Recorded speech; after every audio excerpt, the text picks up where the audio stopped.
Alright, in this video I'm going to be explaining how we can take sets of linear equations and write them in matrix form. So, first let's just talk a little bit about what a linear equation is. So here I have written down three equations. Here's the first one right here, second one right here, and the third one right here. Now, in these equations, I have three variables, x1, x2, and x3.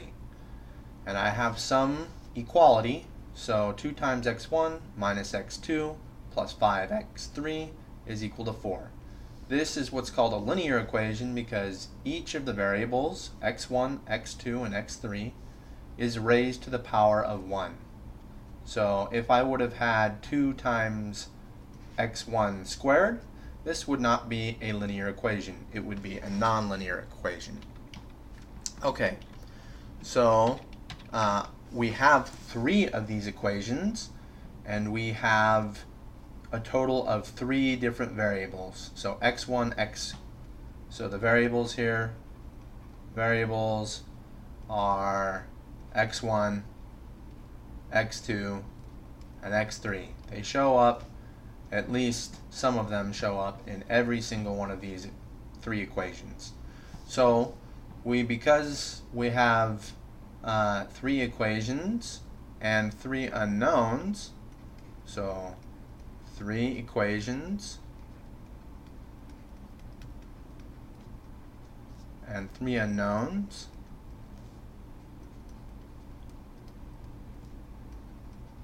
we can solve for these unknowns. If we had only had two equations with three unknowns, we wouldn't be able to completely solve for all of the variables. Likewise, if we would have had four equations with three unknowns, we would have been able to solve for it, and we would have had extra information about the system. So the fact is we can actually write these equations in what's called a matrix form. So, and then we can use matrix methods to solve for the three unknowns. So what we do is I'm just going to show you how to write these in matrix form. Okay, so I'm going to make a matrix that is going to store all the coefficients of these three variables, so x1, x2, and x3.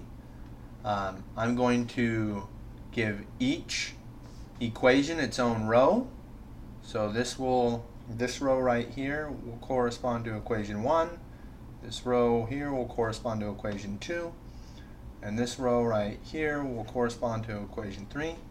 And then I'm going to give each variable its own column. So this is going to be the x1 column, the x2 column, the x3 column. Let me just draw this out so you can see that it's a matrix. Okay, I'm just going to put some dotted lines in here so that you can see. Okay, these don't mean anything in the matrix. I'm just showing so that each equation has its own row and each variable has its own column. Now I can come in here and I can fill in the coefficients of each of these variables. So for the first equation, x1 has a coefficient of 2. So we put the coefficient 2 here. x1 has a coefficient of -1. x3 has a coefficient of 5. Now we go on to the second equation. Second equation right here. x1 has a coefficient of -1. x2 has a coefficient of -2. x3 has a coefficient of 3. Now for the third equation, here there's no x1 in this equation. So we could modify it and we could actually say that there's a 0 times x1 plus x2 here. And that's completely fine because 0 times anything is just 0, so we didn't change this. So we could say that the coefficient for x1 is 0 and the coefficient for x2 is 1, and the coefficient for x3 is minus 1. Alright, now I'm going to call this matrix that we just defined here, this is going to be the A matrix, and it has a name, so this is A. I'm going to denote matrices with these little square brackets, and it has 3 rows and 3 columns, so it's square, and it has a name. It's called the coefficient matrix. Okay, the coefficient matrix, because it stores the coefficients of our variables. Alright, now I'm going to create a vector, so it's going to be a matrix as well. That's going to be multiplied by this coefficient matrix. Okay, and it's just going to have 3 different rows, a row for each variable, x1, x2, and x3. So inside I'm going to put my variables, x1, x2, and x3. Now, if I multiply this out, if I multiply this, these 2 matrices together, let me see, this right here is going to be called the x vector, and it has 3 rows and 1 column, so you could also think of it as a matrix. Okay, and if I take the matrix product of these 2 matrices, which I can because their inner dimensions agree, so 3 and 3, it's going to equal some other vector, right? That's going to have dimensions of 3 rows and 1 column. So it's going to create another column vector, we call it. And if we multiplied those out, our column vector would look like this. Let's do the multiplication how I taught you guys in the previous video. Okay, so I'm going to take A here, so my A matrix, let's color it in blue. So here's my A matrix right here. And I'm going to color my my solution matrix in yellow, and it's 3 by 1. And you can see that this right here, if this is 3 units and this is 3 units, this makes a square up here, which means we can multiply them together. And the resulting matrix I'm going to put right here. It's going to be also 3 by 1. So I'm going to have A times B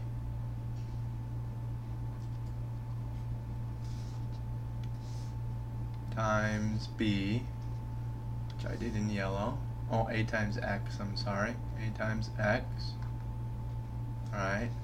And that's going to be equal to something. That's going to be equal to another vector. I'm just going to call it C for now.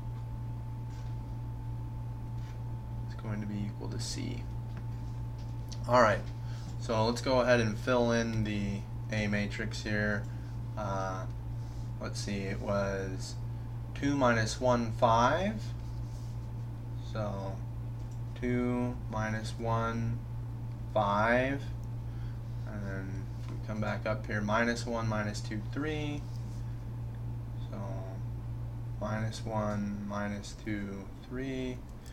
And then 0, 1, minus 1. 0, 1, minus 1. And then our X matrix just had x1, x2, and x3. Alright, now we're going to go ahead and multiply these 2 together. I'm going to call this C1, C2, and C3. And then over here I'm just going to write out what they're going to be. So C1 is going to equal the dot product of this row. So this row right here in the matrix dotted with this vector right here with this column. Okay, so if we do the dot product between those two, we get C1 is equal to 2 times x1 minus x2 plus 5x3. Now we can find out what C2 is. C2 is going to equal the dot product of this row right here with this column. So we're going to get minus 1 times x1, so minus x1 minus 2x2 plus 3x3. And then for the last column, the last component of the vector is going to be equal to 0 times x1, so 0 times x1 plus x2 minus x3. Alright, and so these are the components of this vector. And we see that these components match the equations of the linear equations up here. They match these equations, these three equations, right? And so those three equations are actually equal to these four constant right-hand side values. So 4, 5, and minus 7. So we could actually store these in a vector and set AX equal to that vector. So I'm going to create a new vector called B. This vector is going to be called the B vector, and it's going to be equal to all the right-hand side values of those three equations. So let's go back and look what those are. Let's see, we had 4, 5, and minus 7 right here. 4, 5, and minus 7. Alright. So we just put those in here. 4, 5, and minus 7. Alright, now we've got three different matrices. This is also, I wrote it with an arrow here. I guess I should be consistent and write this like this. This is also a three rows, one column.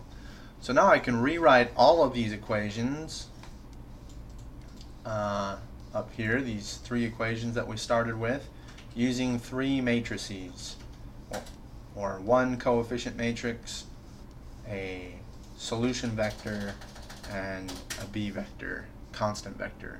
So I can do that. I'm going to write A in blue again. So we've got A was, let's see, 2 minus 1, 5. 2 minus 1, 5. And then minus 1, minus 2, 3. Minus 1, minus 2, 3. And 0, 1, minus 1. 0, 1, minus 1. Okay, and then we multiplied that by the solution vector. I'm calling this the solution vector because it has our variables that we're trying to solve for. x1, x2, x3. And that, we knew when you multiplied it out, equaled everything on the left-hand side of those equations. So that whole thing should be equal to, let's make this equal to our B vector, which I'm going to do in red. Let's see here, where this is going to be 4, 5, and minus 7. 4, 5, and minus 7. Alright, now we can write this much more compactly using matrix notation. So I could write this as A times X is equal to B. like so. Alright, now I've taken my set of linear equations and I've put them in matrix form.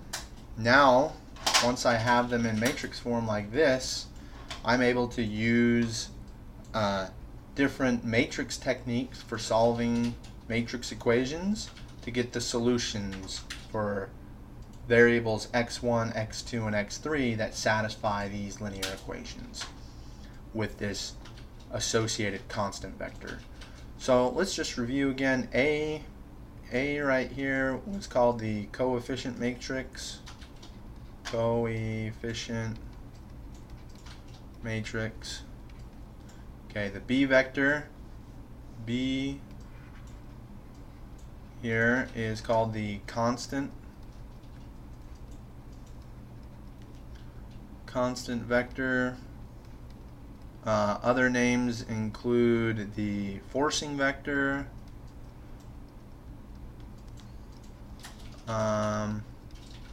and even the right-hand side vector. So, right-hand side vector.